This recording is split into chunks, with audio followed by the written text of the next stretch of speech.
Hey guys, welcome to KBRC Hobbies. How's everyone doing? Anyways, we did an upgrade to the this is the 1980 Land Rover pickup truck. Call this a 110 series, something like that. And there you have it. Or I think it's actually no, 1985. Sorry. Anyways, what is that big thing on the hood? You might be saying, well, we had some problems with the ESC overheating on this thing, going on the trails, and we had to put a fan in there. Yeah, that's the only place you can put it because everything is under here, and it makes it a pain in the ass. And you had to put a switch out here to turn everything on because what happens is it's plugged into the receiver or transmitter in there, like the small little transmitter, and it's all plugged in there. When you turn the power on, then everything just works. That's the way it's kind of wired in there. Took it out last time on the trail. Forgot to take out my camera and didn't go over too well, but whatever. So, anyways, I had a lot of problems with the ESC heat overheating in this thing. Of course, the way it's kind of in there, it's kind of enclosed in there, sort of, so it's not getting a lot of airflow. But it is now, so it's right up in there. So you can kind of see it there. But this kind of way I have it set up, it's kind of enclosed in there, and it's getting a lot of heat. So we put the fan in there. I was watching a guy on YouTube, and he was talking about these fans. They actually are on. They can basically these are in internet servers, right?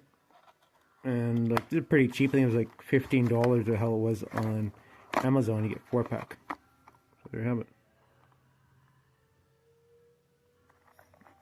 Turn it upside down. You read that if you want. So, anyways, it works fine. I kind of follow the specs the guy said, and it works good for my specs. And they're kind of hard to find the right specs. But I can add that detail in the video if you guys are really interested or not, or in the description. But yeah, so very good investment. I knew there was something I would have to do on this thing eventually, and the Toyota is next for that. But I want to test it on this one, and I ran it, and I eventually got frustrated because it wasn't. It was while I was out riding, trailing on the trails there, and you know, whatever. It started getting kind of dark stuff by the time I got out and did some rolling. But hopefully today we can get out, have some supper, and get out there nice and early, or earlier than last time, and do some filming before it gets too dark. Because now it gets dark now about 7 o'clock, so don't get a whole lot of playtime. So yeah, she's taking a bashing, but that's okay.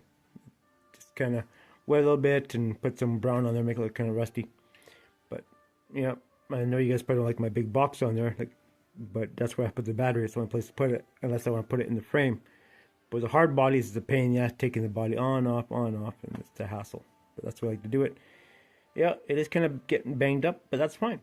That's what they're for. They're toys, but we play with them, and we beat them up and smash them up and fix them, and there you go. So, anyways, whatever. I'm not so nice to this one here. It takes a beating. That's fine. The hood scoop's kind of lewd and crude. I got some space in there, so a little bit of space in there, and it doesn't look pretty, but it does a job.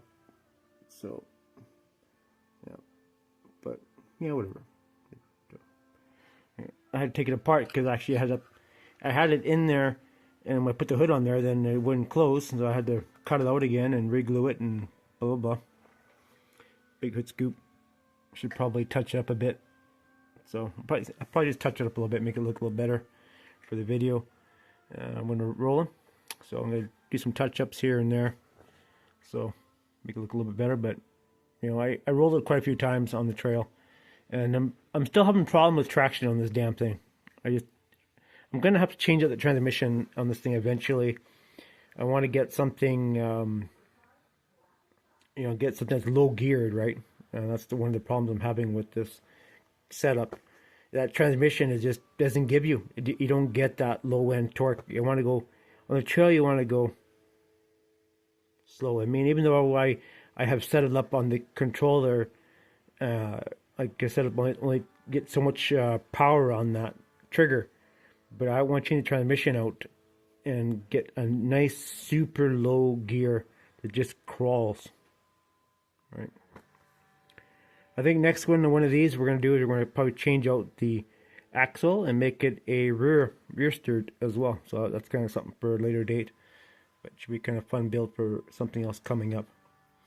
But yeah, yeah, we're gonna take it on the trail and see how she does, and I'm gonna do some little touch-up stuffs on it now before we get going, and make it do what we gotta do to it.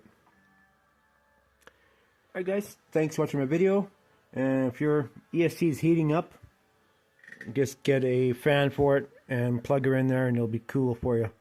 I'm learning all this shit as we go along here, and you know, every little thing you can do to improve it is going to make it last that much longer. Instead of blowing up ESCs, you're kind of make it keep them cool. Alright boys, thanks for watching. See ya. Do some chewing, shall we?